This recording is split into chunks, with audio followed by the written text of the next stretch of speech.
Well, nothing right away, he said. You'd still live here. I mean exactly what I asked. A month later, I visited a lawyer. The stranger whose medication I paid for at Walgreens grabbed my arm and said, "Don't give your son the house." For a moment, I thought I had misheard him. The fluorescent lights above us hummed softly, and the cashier was already sliding my receipt across the counter. A line of people waited behind me, impatient and silent, the way people always are when someone else's life pauses in front of them. I looked down at the man holding my arm. He was thin, painfully thin. His gray beard was uneven, like it had been cut with dull scissors. The sleeves of his coat were frayed and his hands trembled slightly, whether from age or illness I couldn't tell. "Excuse me," I said. His grip tightened surprisingly strong. "Don't give your son the house," he repeated quietly. "You'll regret it." Then he let go. Just like that. The pharmacist called his name, Earl Thompson, and the old man shuffled forward to collect the medication I had just paid for. I stood there for a moment, frozen, the receipt still in my hand. Because there was something he couldn't possibly know. I was planning to give my son the house. My name is Daniel Mercer, and I'm 65 years old. The house in question sits on Maple Ridge Drive, a quiet street where the lawns are always trimmed and the neighbors wave politely but never stay long enough to talk. I bought that house 41 years ago with my wife Linda.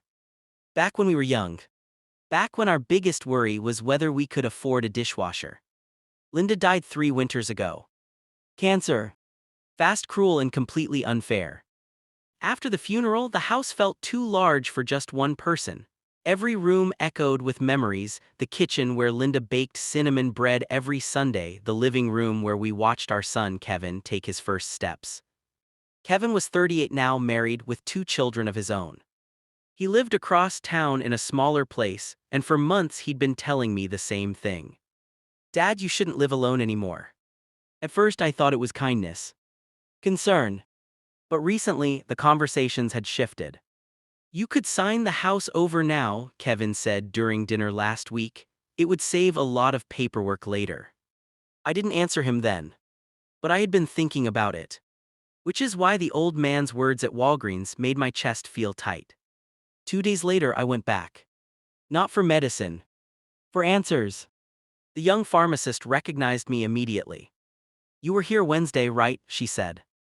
"Yeah," I replied, "the man whose prescription I paid for, Earl Thompson." She hesitated. "I'm sorry, sir, we can't give out patient information." "I don't need his medical records," I said, "just do you know where he went?" She glanced toward the back of the store, then leaned closer. "He usually waits outside on the bench," she whispered. "He doesn't drive." I stepped out into the cold afternoon air. And there he was. Sitting on the same bench. The gray coat, the trembling hands. He looked up as I approached, and a faint smile crossed his face. "Took you long enough," he said. I stopped in front of him. "You knew I'd come back." He nodded.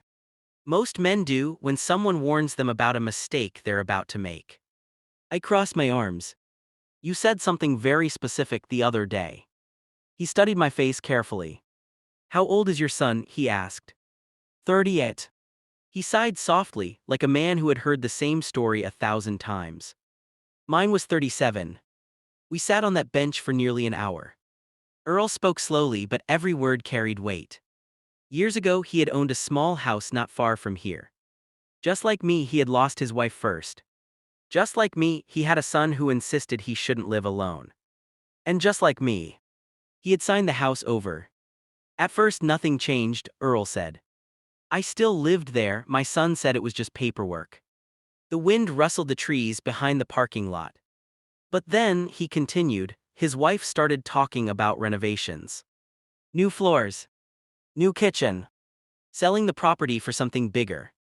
They said I could move into the basement," Earl said quietly. "And then one day they said it would be easier if I moved into a small apartment instead." He looked down at his shaking hands. "The apartment lasted 6 months. What happened?" I asked. "They sold the house." The words hung in the air between us. "And after that?" I asked. He gave a sad smile. "Well, you see where I am now." My chest tightened. You're saying my son will do the same thing? Earl shook his head slowly. No. He looked directly into my eyes. I'm saying you don't know if he won't. That night I sat alone at my kitchen table. Linda's favorite mug sat across from me empty. I kept hearing Earl's voice. You don't know if he won't. Kevin had never been cruel. Never unkind. But I started replaying our recent conversations in my head. The urgency. The paperwork. The way his wife Melissa had stayed quiet but watchful during dinner. For the first time, doubt crept in. The following Sunday, Kevin came over with the kids. The house filled with noise again, laughter, cartoons, the sound of little feet running down the hallway. For a moment I almost felt foolish. Maybe Earl was just a bitter old man projecting his regrets onto strangers. After lunch, Kevin cleared his throat. Dad, he said, did you think about what we talked about? I looked at him carefully. About the house. Yeah, he said, it would really simplify things. Melissa watched silently from the kitchen. I took a slow breath. Kevin, I said, if I signed the house over to you, what would happen? He frowned. What do you mean? I mean exactly what I asked. Kevin leaned back in his chair. Well, nothing right away, he said, you'd still live here. Right away. Melissa spoke for the first time. Well, eventually we might move in, she said, the kids need more space. And me, I asked. Kevin hesitated. We'd figure something out. Something out. The same vague promise Earl had described. I folded my hands on the table. I'm not signing the house over, I said. The room went silent. Kevin stared at me. Why not? I thought about the trembling man on the bench outside Walgreens. Because I'm not ready to give it away, I said calmly. Kevin's jaw tightened. You don't trust me. I met his eyes. It's not about trust. It was. But I didn't say that. Kevin stood abruptly. Fine, he said. He grabbed his keys and called for the kids. Melissa followed him without another word. The front door closed harder than necessary. And just like that, the house was quiet again. 3 days later, I returned to Walgreens. The bench outside was empty. I asked the pharmacist about Earl. Her expression softened. He passed away yesterday morning, she said gently. Heart failure. The words hit harder than I expected. I walked outside and sat on the bench where we had talked. The cold wind brushed against my face. I realized something then. Earl hadn't warned me because he hated his son. He warned me because he still loved him. And he didn't want another father making the same mistake. A month later, I visited a lawyer. Not to sign the house away. To write a will. Kevin would inherit it one day. Just not before my time. Because a home built over 41 years deserves more than a rushed signature across a piece of paper. And sometimes, the most important advice in your life comes from a stranger whose medication you paid for. A stranger who grabbed your arm and said the one thing you didn't want to hear, but desperately needed to.